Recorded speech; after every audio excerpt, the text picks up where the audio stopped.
Bonjour Internet, j'espère que vous allez bien. Alors j'ai pu visiter dernièrement une exposition au Grand Palais à Paris sur Michael Jackson intitulée On the Wall. Alors c'était une exposition où il ne fallait pas s'attendre à voir les objets ayant appartenu au célèbre chanteur, mais c'était plutôt une exposition sur le passage du statut d'enfant du roi de la pop à celui de célébrité planétaire à travers les œuvres de 12 artistes.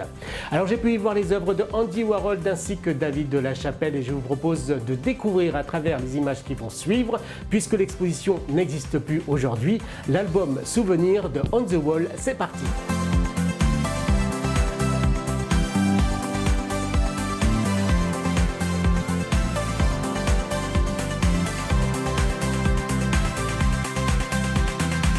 En entrant dans la salle, on peut y voir un tableau de Michael Jackson sur un cheval baptisé Portrait équestre Philippe II. Ce tableau a été commandé par Michael en 2008 à un artiste new-yorkais.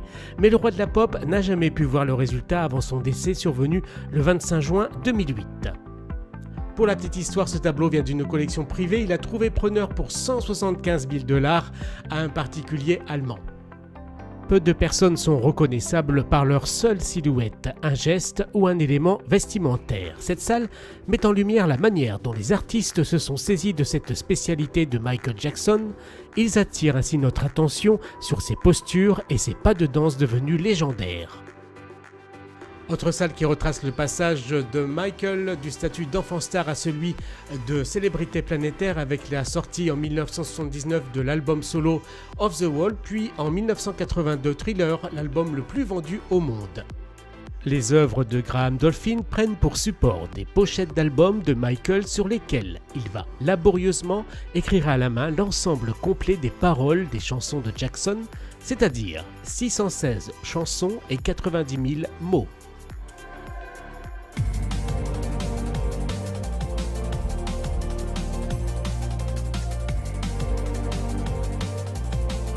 Keith Haring est un artiste de la mouvance pop art, graffiti et peinture. Son travail l'a amené à collaborer avec Madonna, Fred Jones, entre autres. Il a peint le portrait de Michael en 1984.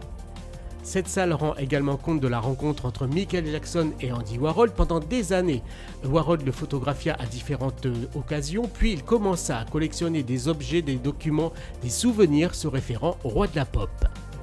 Voici une partie de la collection de Andy Warhol avec par exemple la couverture de 1971 du magazine Rolling Stone, sans oublier vers 1984 un tirage gélatine argentique. Andy Warhol collectionnait jusqu'à la poupée de Michael dans le costume de la cérémonie des Grammy Awards en 1984.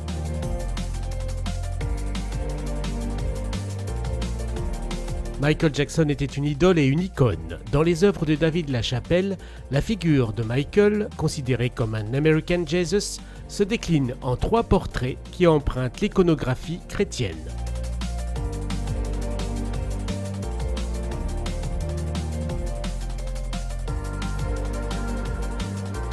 Voici un tableau d'une collection privée. Lorsque l'album Dangerous sort en 1991, le visuel décliné sur les pochettes de disques, compacts et vinyles se démarque par sa singularité.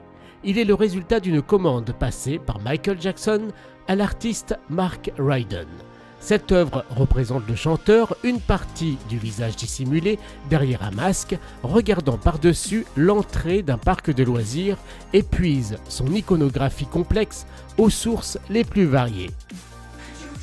Pour King, une installation vidéo de grande ampleur, Candice Bretz a enregistré 16 fans de Michael Jackson chantant a cappella l'ensemble de l'album Thriller.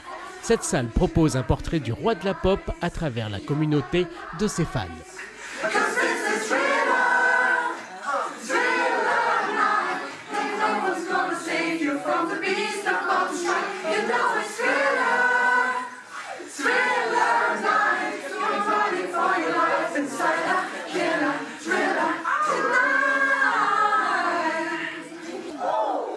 Voilà, j'espère que cette vidéo album souvenir vous a plu sur Michael Jackson au Grand Palais à Paris. N'hésitez pas à mettre un petit pouce j'aime et à vous abonner à ma chaîne, cela récompense mon travail. Rendez-vous très prochainement pour une autre vidéo. Ciao, bye!